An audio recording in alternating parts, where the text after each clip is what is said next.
Барлықтарыңызға қайырлы күн. Сіздермен бірге мен Жансая. Бүгін үй ішіңізді өзінің ерекше дәмімен таң қалдыратын штрулидің ерекше рецебімен бөлісетін боламын. Егер менің видеоларым сіздерге сәл де болса пайдасы тиіп жатса, өте қуанышты болар едім. Менің каналыма тіркелмеген болсаңыз, міндетті түрде подписаться батырмасын басып қойыңыз. Оның үстіне бір жұмыртқа жарып саламын. Үстіне тұз, сұйық май салып, су құя отырып, қамыр илейміз.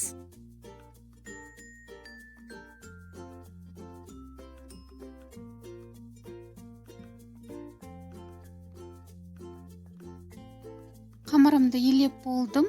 Енді бетін жауып, жарты сағатқа тындырып қоямын. Салмасын дайындау үшін маргаринді жақсылап ерітіп аламыз. Содан кейін ұсақтап тұралған пиязды саламыз. Кішкене тұз қосып, араластырып қуырамыз.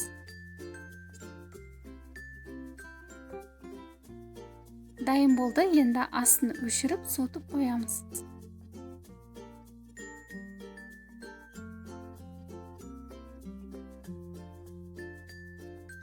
Енді подливкасын дайындайтын боламыз.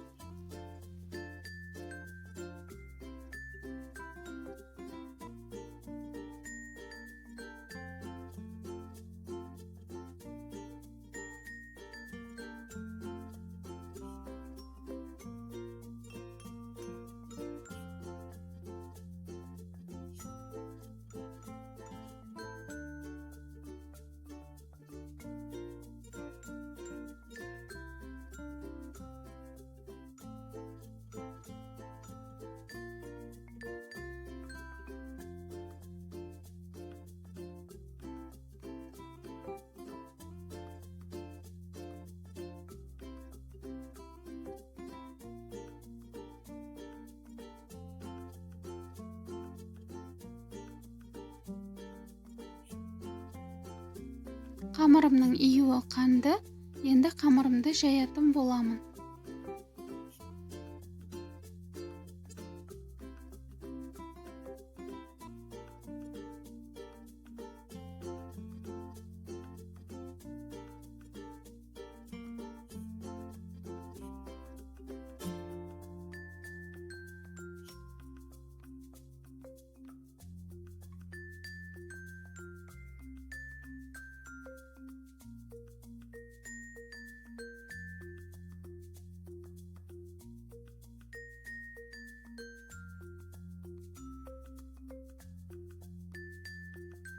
Қамырымды жайып болдым.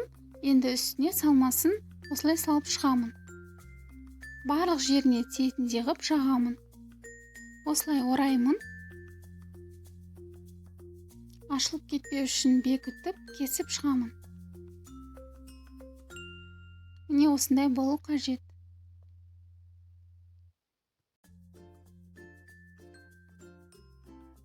Орташа жай отта бетін жауып 35-40 минут пісіреміз. Мінеки, штрули деп аталатын тағамыз дайын. Өте дәмді болып шықты. Міндетті түрде сіздерде дайындап көріңіздер. Егер видео ұнаған болса, подписаться батырмасын басып, лайк қойып, сұрақтарыңыз болса комментарийға жаза кетіңіздер. Астарыңыз дәмді болсын.